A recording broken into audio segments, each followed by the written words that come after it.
దేవుని నామమునకు మహిమ కలుగును గాక. ఈ వాక్య సందేశం వింటున్న క్రీస్తునందు ప్రియ సోదరి సోదరుడా, నాజరేత్ వినియార్డ్ మినిస్ట్రీ సేవా పరిచర్య దేవుని సేవకుడు బ్రదర్ క్రిస్టఫర్ రాజా గారు మీకు శుభములు, దేవుని ఆశీర్వాదములు తెలియజేయుచున్నారు. మన ప్రభువును రక్షకుడైన యేసు క్రీస్తు మిమ్మల్ని మీ కుటుంబాన్ని సమృద్ధిగా ఆశీర్వదించి మీ హృదయ కోరికలన్నింటినీ తీర్చాలని దేవుని దాసుని ప్రార్థన. ఈ దినం కొరకు మన ఆత్మీయ మేళ్ల నిమిత్తమై దేవుడు అనుగ్రహించిన వాక్య ప్రత్యక్షత నిర్గమకాండము 4వ అధ్యాయము మరియు 4వ వచనం నుండి తీసుకొనబడింది. అప్పుడు యెహోవా నీ చెయ్యి చాపి దాని తోకను పట్టుకొనమనగా అతడు తన చెయ్యి చాపి దాన్ని పట్టుకొనగానే అది అతని చేతిలో కర్ర ఆయను. నేడు చదివిన వాక్య భాగంలో మోషేకు మండుతున్న పొదలో దేవుని ప్రత్యక్షత కలిగింది. అక్కడ ఇశ్రాయేలు ప్రజలను ఐగుప్తు బానిసత్వం నుండి విడిపించడానికి దేవుని సేవ పరిచర్య కోసం పిలువబడ్డాడు. అప్పుడు మోషే దేవునితో, నీవే నాకు మండుతున్న పొదలో ప్రత్యక్షత ద్వారా ఇశ్రాయేలు ప్రజలను ఐగుప్తు బానిసత్వం నుండి విడిపించడానికి బాధ్యత అప్పగించావని నేను ఎలా నీ ప్రజలతో రుజువు చేసుకోవాలని అడిగినప్పుడు దేవుడు మోషే చేతిలోని కర్రను నేల మీద పడవేయమన్నాడు. కర్ర నేలన పడగానే అది పాముగా మారిపోయింది. మోషే ఆ పాము నుండి పారిపోయాడు. ఎందుకంటే ఇక్కడ మోషే పరిస్థితి చాలా భయంకరంగా ఉంది. అది ఒక పెద్ద నాగుపాముగా పడగ విప్పి బుసలు కొడుతూ అతన్ని కాటువేయడానికి ప్రయత్నిస్తుంది. మోషే ఆ నాగుపామును చూసి చాలా భయపడ్డాడు. అదే సమయంలో నేడు మనం ధ్యానిస్తున్న వాక్యాన్ని సర్వోన్నతుడైన యెహోవా దేవుడు తన స్వరము ద్వారా నీ చెయ్యి చాపి దాని తోకను పట్టుకొనమని ఆజ్ఞ ఇయ్యగా మోషే తన చెయ్యి చాపి దాన్ని పట్టుకొనగానే అది అతని చేతిలోని కర్ర ఆయను అని ఈ విధంగా మనం బైబిల్ గ్రంథంలో మనం చదువుతాము. ఒకవేళ ఈ పరిస్థితుల్లో మనం ఒకసారి మోషే యొక్క కష్టాన్ని, భయాన్ని మనం ఊహించుకుంటే ఆ భయం యొక్క స్థాయి చాలా ఎక్కువగా ఉండవచ్చు. ఎందుకంటే ఎప్పుడైనా నాగుపాము మోషేను కాటు వేయవచ్చు అని, అది మోషేను కాటు వేస్తే అది చాలా ప్రమాదకరమని, ఆ విధంగా మోషే భయపడుతున్న సమయంలో మోషే దాని తోక పట్టుకొనమనగా అనే ఆదేశాన్ని దేవుని ద్వారా అందుకున్నాడు.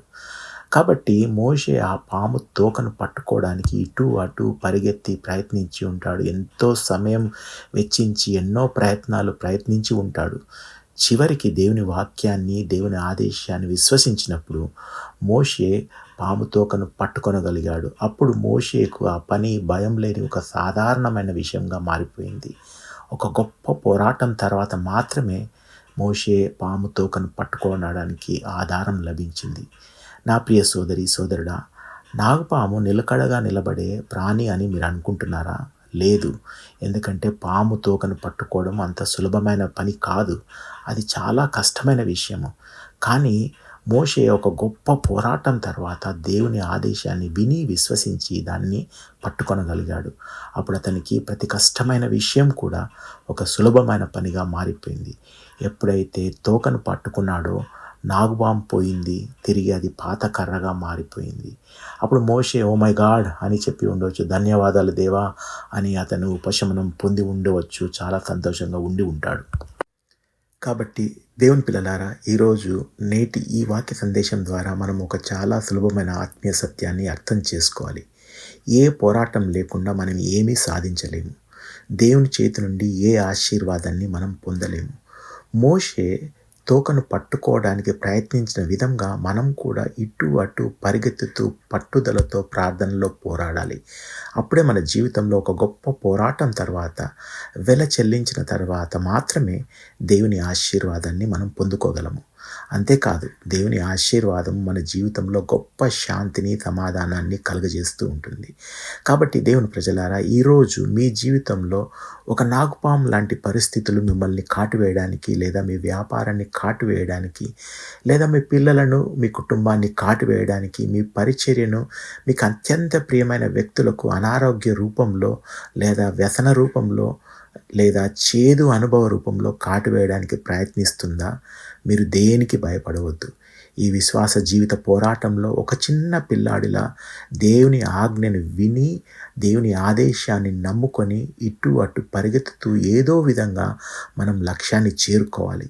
ఒక్కసారి మనం సరిహద్దుని దాటిన వెంటనే దేవుడు ప్రతిదీ మనకు, ప్రతి పరిస్థితిని సాధారణం చేస్తాడు.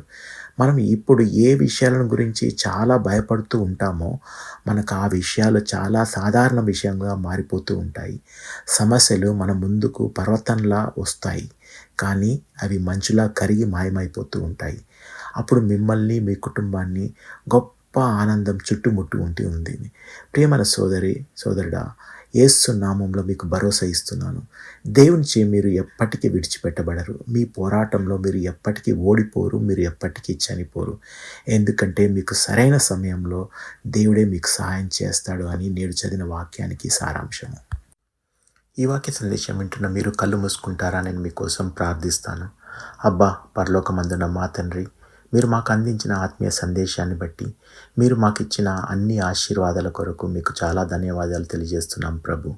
ఈరోజు ఐసీలో చాలామంది సోదరీమణులు తమ ప్రాణాల కోసం పోరాడుతున్నారు. దయచేసి మీరే వారికి సహాయం చేయండి. ఎవరు హాస్పిటల్స్కు వెళ్ళకూడదు ప్రభు. విశ్వాసులైన వారు ఎవరు హాస్పిటల్ చుట్టూ తిరగకూడదు. మీరే వారిని రక్షించి స్వస్థపరచాలని ప్రార్థిస్తున్నాం తండ్రి. బిడ్డలను పొందాలని చాలా కాలం ఎదురు చూస్తున్న ప్రజలను దయచేసి వారిని మీరే గుర్తు చేసుకొని యేసు నామంలో వారి కోసం మీరు ఒక అద్భుతం చేయాలని ప్రార్థిస్తున్నాం తండ్రి. ఆమెన్.